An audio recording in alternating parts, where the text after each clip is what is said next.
दोस्तों, यूं तो आपने महाभारत से जुड़ी कई कथाएं सुनी होंगी, परंतु महाभारत की कई ऐसी कथाएं हैं जिनसे हिंदू लोग आज भी अनजान हैं। इस वीडियो में हम आपको महाभारत काल में दिए गए कुछ ऐसे श्रापों के बारे में बात करेंगे जिनको माना जाता है कि आज भी मानव भुगत रहा है। वो कहते हैं ना कि श्राप कभी मरते नहीं हैं। तो सबसे पहले बात करते हैं श्री कृष्ण द्वारा अश्वत्थामा को दिया गया श्राप। महाभारत युद्ध के अंतिम दिन जब अश्वत्थामा ने पांडव पुत्रों का वध कर दिया था, जब यह बात पांडव को पता चली, तब पांडव भगवान श्री कृष्ण के साथ अश्वत्थामा का पीछा करते हुए महर्षि वेदव्यास के आश्रम में पहुंचे। पांडव को अपने सामने देख अश्वत्थामा ने अर्जुन पर ब्रह्मास्त्र से वार कर दिया। ये देख श्री कृष्ण ने अर्जुन को ब्रह्मास्त्र चलाने को कहा, जिसके बाद अर्जुन ने भी ब्रह्मास्त्र अश्वत्थामा पर छोड़ दिया। परंतु महर्षि वेदव्यास ने इन दोनों अस्त्रों को आपस में टकराने से पहले ही रोक दिया और अर्जुन व अश्वत्थामा से कहा कि तुम लोग नहीं जानते कि ब्रह्मास्त्र के आपस में टकराने से पूरी सृष्टि का विनाश हो जाएगा, इसलिए तुम अपने ब्रह्मास्त्र वापस ले लो। तब अर्जुन ने अपने ब्रह्मास्त्र वापस लिया। अश्वत्थामा ने महर्षि से कहा कि मेरे पिताश्री ने ब्रह्मास्त्र को वापस लेने की शिक्षा मुझे नहीं दी, इसलिए मैं इसे वापस नहीं ले सकता।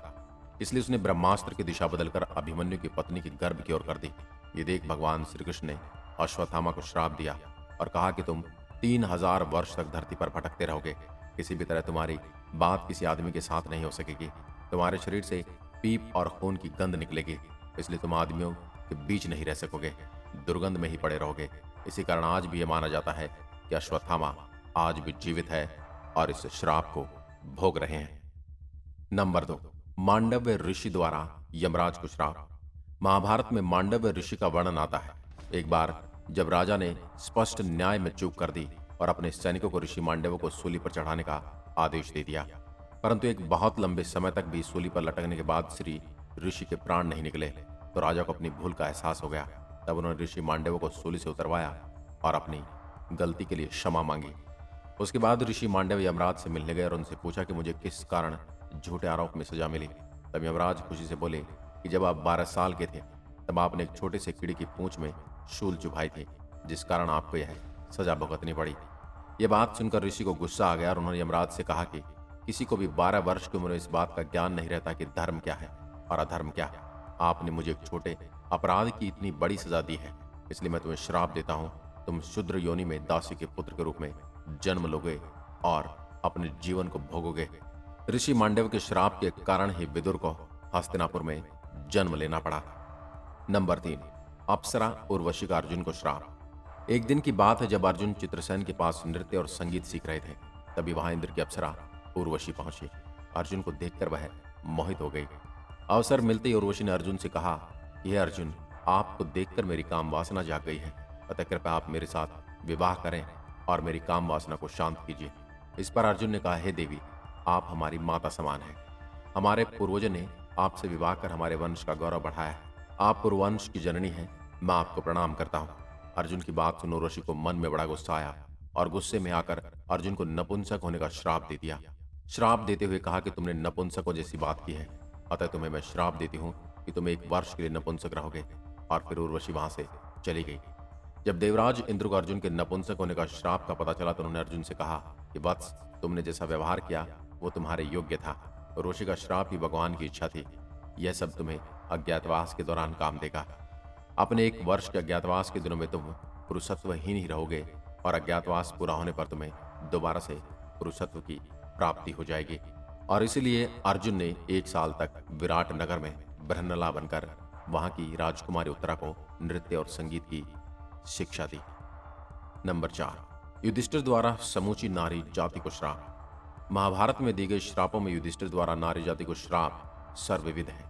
महाभारत कथा के अनुसार जब कुरुक्षेत्र में युद्ध के समय जब अर्जुन द्वारा अंगराज कर्ण का वध कर दिया गया, तब पांडवों की माता कुंती कर्ण के शव पर उसकी मृत्यु का विलाप करने पहुंची। यह देखकर पांडवों को बड़ा आश्चर्य हुआ। अपनी माता को कर्ण के शव पर विलाप करते देख युधिष्ठिर ने कुंती से प्रश्न किया कि आप हमारे शत्रु की मृत्यु पर विलाप क्यों कर रही हैं माते। तब कुंती ने युधिष्ठिर से कहा कि ये तुम्हारे शत्रु नहीं, ज्येष्ठ भ्राता है। ये बात सुनकर 5 पांडव चकित भी हुए और दुखी भी। यह सुनकर युधिष्ठिर अत्यंत दुखी हुए। उन्होंने माता कुंती से कहा कि आपने इतनी बड़ी बात छिपाकर हमें हमारे ज्येष्ठ भ्राता का हत्यारा बना दिया है, और हत्यारा सिर्फ अपने ज्येष्ठ भ्राता का ही नहीं बल्कि इस युद्ध में मारे गए सभी सैनिकों और योद्धाओं के हत्यारा भी बना दिया है। इसके बाद समस्त नारी जाति को श्राप देते हुए युधिष्ठिर ने कहा, मैं आज से समस्त नारी जाति को श्राप देता हूं कि वे चाहकर भी कोई बात अपने हृदय में छुपा नहीं सकेंगे। ये बात तो आप अपने आसपास भी देख सकते हैं कि धर्मराज युधिष्ठिर के इसी श्राप के कारण स्त्रियों की कोई भी बात छिपी नहीं रहती। नंबर 5, श्रृंगी ऋषि का परीक्षित को श्राप। महाभारत के अनुसार 36 साल हस्तिनापुर राज करने के बाद जब पांचों पांडव द्रौपदी सहित स्वर्गलोक की ओर जाने लगे, तब उन्होंने अपना सारा राज्य अभिमन्यु के पुत्र परीक्षित को सौंप दिया। कथा के अनुसार ऐसा माना जाता है कि राजा परीक्षित के काल में ही हस्तिनापुर की सारी प्रजा युधिष्ठिर के शासनकाल की तरह ही प्रसन्न थी। एक बार राजा परीक्षित शिकार खेलते खेलते बहुत दूर निकल गए, तब उन्हें वहां मौन अवस्था में शमीक नाम के ऋषि दिखाई दिए। राजा परीक्षित ने उनसे बात करनी चाहिए, लेकिन मौन और ध्यान में होने के कारण ऋषि ने कोई जवाब नहीं दिया। यह देखकर परीक्षित बहुत क्रोधित हुए और उन्होंने एक मरा हुआ सांप उठाकर ऋषि के गले में डाल दिया। यह बात जब शमीक ऋषि के पुत्र श्रृंगी को पता चली तो उन्होंने श्राप दिया कि आज से 7 दिन बाद तक्षक नाग राजा परीक्षित को डस लेगा, जिससे उनकी मृत्यु हो जाएगी। और इसी श्राप के अनुसार ही राजा परीक्षित की मृत्यु हुई। ऐसा माना जाता है कि इस घटना के बाद कलयुग की शुरुआत हुई, क्योंकि राजा परीक्षित के जीवित रहते कलयुग में इतनी हिम्मत नहीं थी कि वो धरती पर जन्म ले।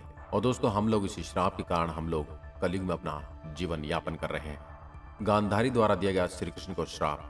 महाभारत युद्ध के उपरांत जब श्री कृष्ण गांधारी से मिलने पहुंचे तो गांधारी ने श्री कृष्ण से कहा कि तुमने मेरे कुल का सर्वनाश क्यों किया है वासुदेव। इस पर जब श्री कृष्ण मौन रहे तो गांधारी ने क्रोध में आकर श्री कृष्ण को श्राप दिया कि जिस तरह से मेरे कुल का सर्वनाश हुआ है, वैसे ही एक दिन तुम्हारे कुल का भी सर्वनाश हो जाएगा। और महाभारत युद्ध के 36 वर्ष बाद श्री कृष्ण की द्वारिका नगरी में एक भीषण युद्ध हुआ, जिसमें यादव आपस में ही लड़ बैठे और इस प्रकार श्री कृष्ण के समस्त कुल का विनाश हो गया। आज की वीडियो में बस इतना ही। अगर आप ऐसी वीडियो देखना चाहते हैं तो कमेंट बॉक्स में लिखकर जरूर बताइए, ताकि हम अगला अंक बनाएं। जय हिंद, जय भारत।